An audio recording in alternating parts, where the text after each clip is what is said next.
What's up, Illumineers? Welcome to Beauty and a Barber, and this is our first podcast ever. Today I have with me a good friend, Dylan. He is known as the Jafar Wheel Man. He's taking over to Ohio and multiple events with this deck, and just wanted to get a deck profile and talk a little bit about the championship, some of the new cards today. I've been playing card games probably my whole life. Started with Pokemon and Yu-Gi-Oh!, worked my way into Magic. After Magic, I got into Dragon Ball after I got a little older. I was too cool for cards for a while. But then after playing Dragon Ball for about 7 years, the game got stale to me and I became a Lorcana player, and I won't look back. So, take it away, Dylan. I started with Hearthstone, one of my major games, got college paid for free, so I stuck with that. Moved over to Overwatch. Then I started getting into Magic, went through a few tournaments, won a few championships, and I heard about this Lorcana game. Tried it out, plays way differently, and your own turn is your own turn. It's very different than other games, and it's very enjoyable. You got all your Disney characters on top of that, and you just meet a lot of nice people. The community is very cool. That's probably the coolest thing I like about this game. Everybody's really friendly. You don't have to worry about too many tryhards at your locals. There's a lot of casuals. But the competitive scene is there, and as a competitive player, I can say this game is very balanced, and it's a lot of fun. This is the game I don't get salty in compared to mostly the other games. You know, it's I could play Yu-Gi-Oh! Or Dragon Ball, and I'm going to get tilted just because somebody has a response to one of the cards I played. You didn't know about what it's affected or something. But this, like he said, every turn is your turn. You get to kind of do what you want, and all the cool Disney characters, and not only that, the value. That's, as a competitive player, that's where I'll come in, is the value. These new Enchanted Stitch cards, if you want to go ahead and take a shot of those Stitch cards. Dylan actually got a couple of them. I sold both of mine, but right now these cards are actually paying people's rent. So shout out to Ravensburger for the badass support. So without further ado, let's get into my buddy Dylan's profile. He's going to talk to you a little bit about Jafar Wheel.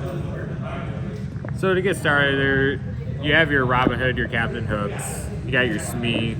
So you have different ways to go about it.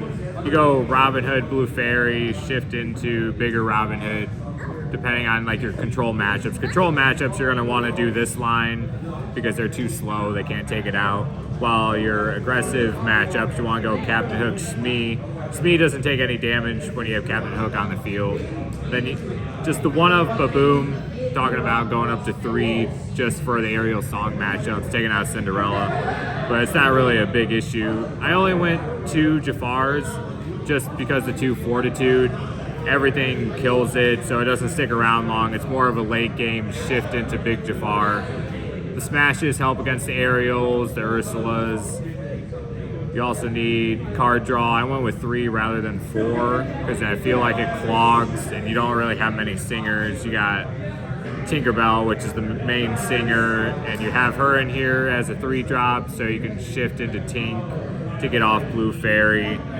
You have 2 Queen's Castles that just come in handy. You always have your Merlins, you're guaranteed 2 card draws.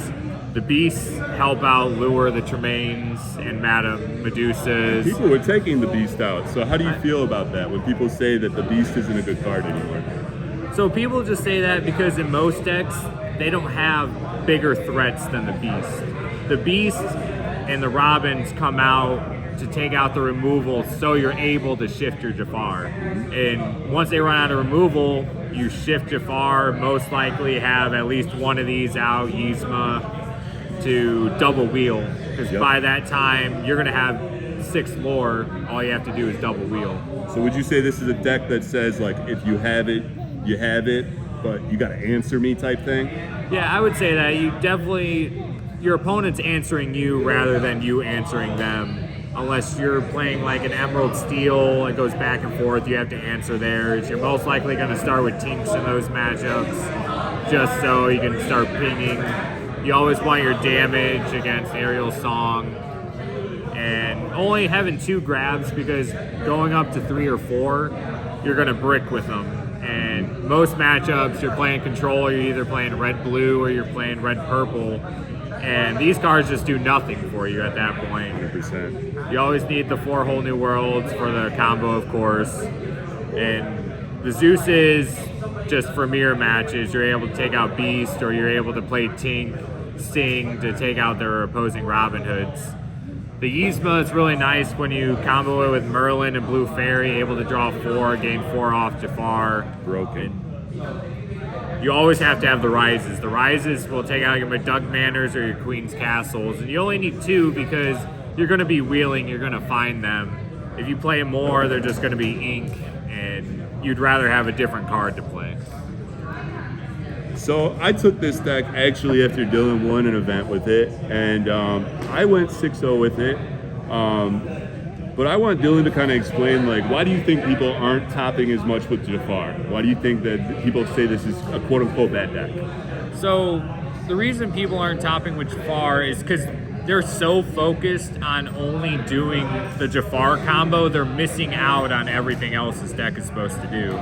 You're supposed to gain early lore and play like a Blue Fairy on top of the Jafar on turn 6 before it be prepared, and then you're going to have another one in your hand for turn 7, and then you can just Blue Fairy, Robin Hood, keep that draw going because it's going to take away their cards, because Red Purple doesn't have as many draw cards as you do right now. Yzma comes in really handy. You can attack with something or quest with something, bounce it back into your deck, draw multiple cards just to get the card advantage, and that's what you really need versus the control matchups. So we've discussed this before. You always tell me that Amber Steel is your nightmare matchup. Now, you being a really successful player with this deck, you've obviously beaten that match. Now, how do you go about that? So the way around it is, if they're on the play, you almost never want to give them ammo for Let the Storm Rage On. They're always going to put back to find that Cinderella and Let the Storm Rage On. So most of the time you're going to ink your 1-drops, and you want to find Smee. They cannot take out Smee on turn 2. At most they can take it out in turn 3, and then you're going to find your Tinkerbells, you're going to find your Jafars, and move your way up to progress the board. You want to try to find Along Came Zeus and Smashes to take out their aerials, and if you're playing the Emerald Steel matchup, you're going to want to find them as well to take out the Ursulas. You want to find your draw cards to try to keep up against them, and as long as you're progressing the board, you should outplay them unless they're playing Pride Lands, which you almost have to find Rise. If you can't find Rise, most of the time you're going to lose that matchup. Yeah, 100%. I mean, too fast. Castle, a lot of these locations, McDuck Manor, they're all questing for a lot, and they're big targets. So I can see how that would give you a little bit of trouble. That being said, are you going to continue playing this deck into the next set? I do believe so. With the few cards we've seen from set 4, there's going to be some minor changes. Hopefully we get some more shift cards that we can swap out, try to find more 1-drops that might have a 3 fortitude that will benefit this deck. Like Robin Hoods are almost guaranteed because those are shift 3s, but you might find something that's better with the Hook and Smee. You might change out. There might be a better damage spell. We still have so many cards to look at. We haven't seen barely anything from Steel, which is what excites me about this next set, because I think Steel cards are probably the strongest but most balanced. Yes. That being said, though, are you going to still go for more of a combo thing? Are you going to try to play just good stuff next set? Are you feeling like you're going to be weak to certain things? Just because I feel like this next set is going to be Powercraft so hard. That Mulan card scares me, I'm not going to lie. Yeah, Mulan, even playing Hook, just dealing 6 damage is, I guess 5 damage. She's a 2-5? Yep. 2-4? 2-5. Then just Maui's Hook just brings her up to a 5 damage. And then you ping 2 other things. So it's going to be really hard in that matchup. You're going to have to play more passive with Red, because if they get it out, then they just wipe your board. As long as they can't attack you with that Mulan, you are safe. 100%. 100%. So you might have to change this out to having a little bit more evasion, so you can still be able to And that's quest. where cards like the Bruno can come in, because he's what, a 4-drop, evasive 4/4? And you can call the top card on your deck, possibly gain 3. Gain 3 lore, yeah. So we can see Cauldron being good with that combo. You got Cauldron, we you can have see Boss is on Call. a roll. Yeah. Yep, Boss is on a roll. Very cool, very cool. It definitely will change up next set. I agree. I think that the steel decks are going to get a lot more removal spells that aren't like really that hard to pull off. Like Smash, we see Ariel has got the effect now that basically you can just, whenever you sing, pay 2, Yep. do the Smash effect. The Smash, yep. So definitely cool to see some of these cards being replaced next set. Before we kick it over to my deck, is there anything you want to say to the players? Anything that you want to tell your fellow Jafar fans? I know that when we put this deck out, there was like 80 people that wanted to see it. So Yeah, you just gotta keep in mind when you're playing this deck is your main goal is not to wheel. You want to throw these actually back, and you're gonna draw into them.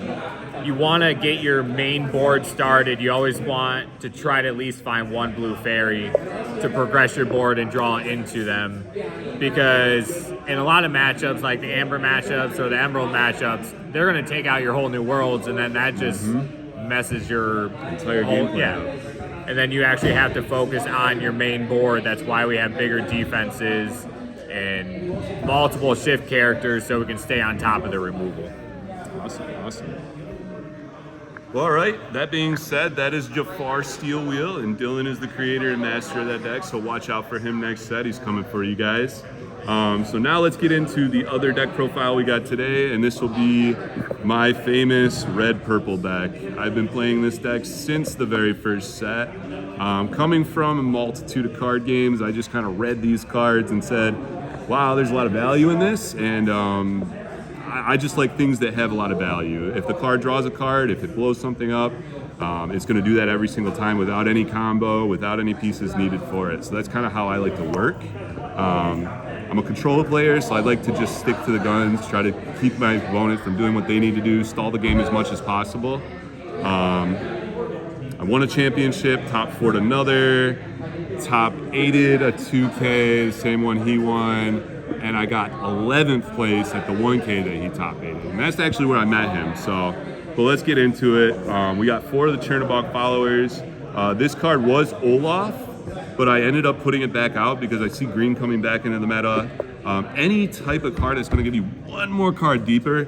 I don't know how many games I could tell you that I've had to be prepared on my top deck when I needed it. And you needed it. And it was gone. So this extra card just gives you a little bit more card draw. And it's not all the time, but turn 1, if you go first and they don't have anything to play, like you can just drop this without caring. You know, usually got Rafiki to follow up, or Cusco, or Snake.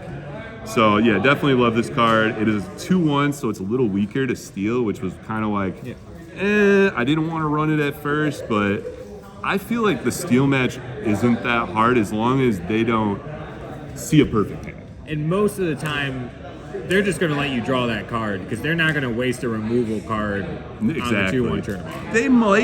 They might, but that's, in my opinion, it's like they're going to waste that card that they could have used on something better. And sure, it draws them a card, but really, what are they going to do? You know, it's a tournament. But some people do play like that. I've been on Pixelborn, and they'll just be sniping my 1-drops all day. But then you get to this, then you get to that, and they just the rest of the game's start over. to run out of removal. Yeah. So next 1-drop, we run straight 4 of Rafiki. He's basically a 3/3. That's kind of how I see him. He does have 2 shield, but I basically see him as 3. So every time I play this card, I know that he's just safeguarding whatever is going to try to quest. If they turn their card sideways, then you're going to have to deal with my little Rafiki. So that's your turn 1 plays. Your turn 2s, run 8 turn 2s just because I want to keep the deck consistent. 4 Cusco, 4 Snake. You need a turn 1 and 2. If you don't, the deck is really, really hard to recover from. You need a turn 1 and 2 to get into your laters. Cusco's going to draw you a card when he's banished, so no matter what, he's pretty good value. They're always going to try to get rid of it at some point in the game, or you can get rid of it yourself, and we'll get into that. Snake is always just going to bounce back a card, so instead of saying like you want to draw a card, you can just get the card that you played back. Kind of better in some situations. Sometimes you want to flood the board and draw, but a lot of times you want to just keep your cards you played over and over and over again. Being a 3/3, it just keeps everything in check. A lot of things are free shield. But the Pinocchio is really what I think helps in a lot of the matches that are either playing something you can't deal with because it's questing for a lot and they didn't exert it, or it's something so early and detrimental that if you just pop it off the board, you kind of ruin their game plan. Dylan will tell you this is the card that kind of like, we had a best of 3 and we went into game 3 at the last 2K and I barely got him, but it was just because of this card. This card put in so much work. Just being able to exert anything is really, really strong. I can't wait next step for that 7-drop Ursula, and I can't wait to see the shift that goes with it, because I feel like that's going to really, really push this card out. Into the next package, we go to 3 drops. We do 8 3-drops. We got the Maleficent. She just draws a card, 2/2. A lot of people started cutting this card, and I just can't see why. Sure, it's only a 2/2. Sure, it only draws you a card, but you're cycling through your next card. You're getting your next draw. Also sing Friends, which that is her main purpose. Exactly. So if you sing Friends with her, yeah, she's a target, but like they're gonna want to hit it anyway. Yes. So she's gonna hit back for 2. It's not that crazy, but I will always play just 4 of all the draws, just because you need to see every single card you can. I was told by the best card player I know that the best the best decks in a tournament are the ones that can see all the cards. Yes. You're going to see all your resources, you're going to see all the cards you need, and you're going to be able to be more consistent every game. So that's why I go with the 4/4/4 on everything. We got the Fox, which is one of the most broken cards in the game. It can bounce back any target just like the Snake, but it's a 4/3. So with a 4/3, you're killing Medusas, you're killing Tremaines, you're killing a lot higher targets, and it has Rush. So you can just play it, crash into something, get rid of a threat. If you need to exert it and you got 5 energy, you can just do this into that. You get your Pinocchio back so you can do it again. You also have the Maui's Hook, so you're able to pay the 2 on top of the Madam Mim to take out the opposing Queen's Castle. Exactly. It gives it the 7 it needs to go into the castle equally. So I think 4 Fox, you should never skimp on that card. Also, going into the draw engine more, for the Rabbit, my final match today at Locals was actually Emerald Steel, and he said that this just killed his match. Like, I just played Rabbit, bounced it. Rabbit, bounced it. And you're keeping up with the discard, so they can't really do anything. They're using their whole hand to discard you, Exactly. but you're just getting all the cards back. So I would look back and I'd be like, oh, how many cards in hand? He'd be like 3. And I've already got 4 or 5. So Rabbit, you got to keep as a 4 of. I don't care that's an uninkable. It's only 4, so you're going to play it every single game multiple times. Bouncing it back gets that card draw. No need to say anymore. It's a 2/3, so it doesn't hit as hard, but it doesn't matter. It's drawing cards. That's its purpose. Going into the next 4-drop, we went 4 of the Goat. This card is just going to gain a lore on entry, gain a lore on leave. So you can also do the bounce shenanigans with him. He's a 4/3. So also, just like Mim, able to take out certain things, can combine it with a fish hook to take out the opposing castles. Merlin is just one of the cards that Tony actually told me. She said, you need to play this more, because the point of the game is to win. So I ended up playing the Goat a lot more as time went on, and I've seen a lot more success with it just because you have that extra lore or 2. It can just literally win a game. Would you say it's a must-have as a 4? Yeah, 100%. Because even if you had 3, the chances of playing more and getting to lore off of it is just so much more value. It's like playing Castle. So you're basically guaranteed having 8 lore just for having 4 Merlins. Just not specifically even bouncing. for having 4. Exactly.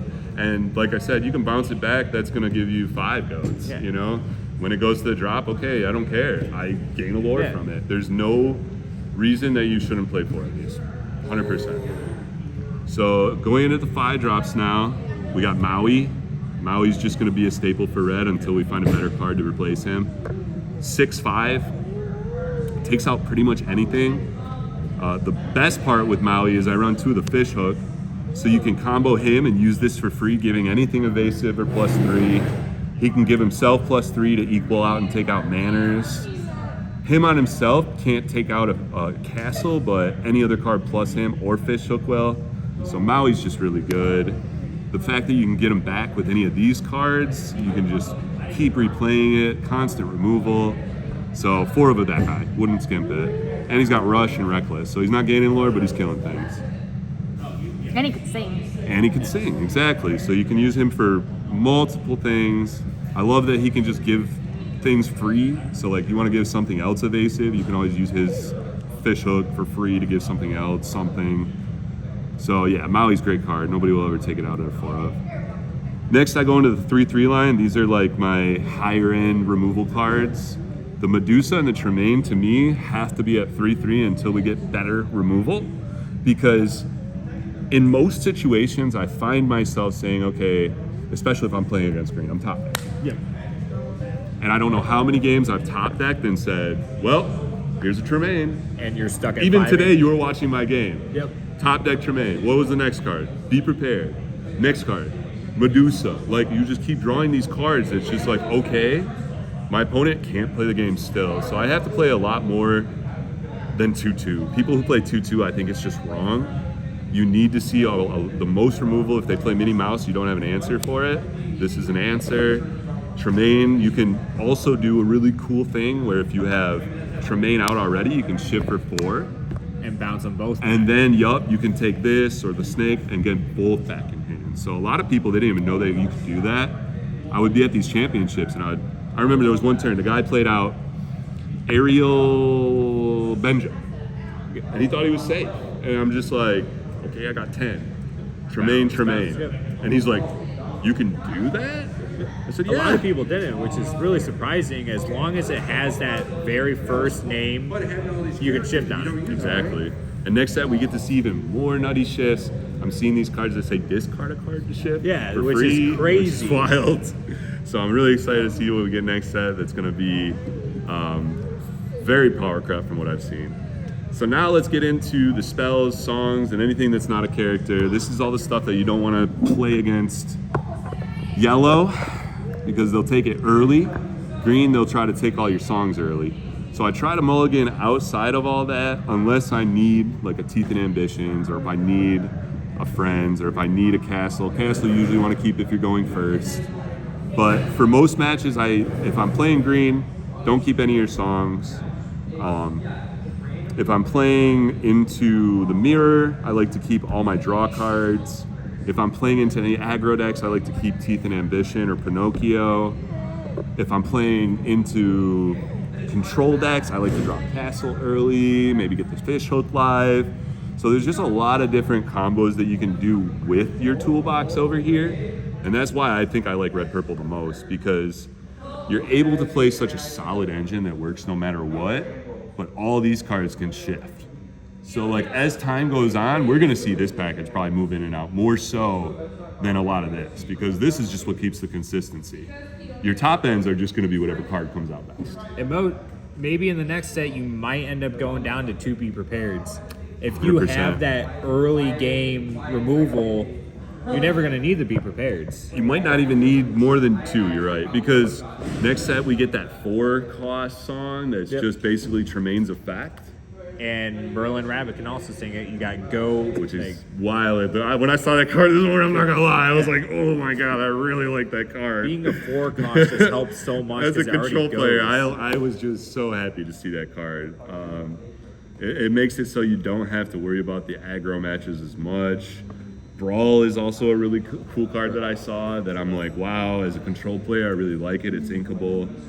And that's what you really need, because if you look, you have 13 uninkables, I believe. 100%. Yeah, this is the deck that plays a little more than most. I've played up to 20 uninkables in this deck from set 1. It's a little rough, but you can make it work. With all your, that's the whole reason you have all your draw cards.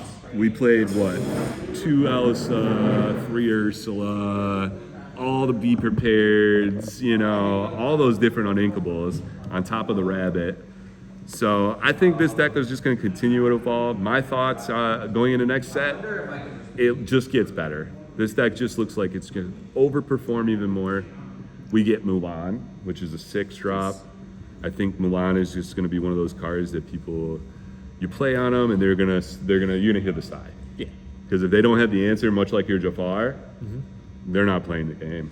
Now, because Mulan is also inkable, do you believe it might change out the Madame Medusas just for the fact that she'd be able to go in and target 3 things rather than just 1? I would say so, just because uninkable cards are just going to be dead. Having Mulan, you might even just do this and go 2 Tremaine, just to go fully on the Mulan.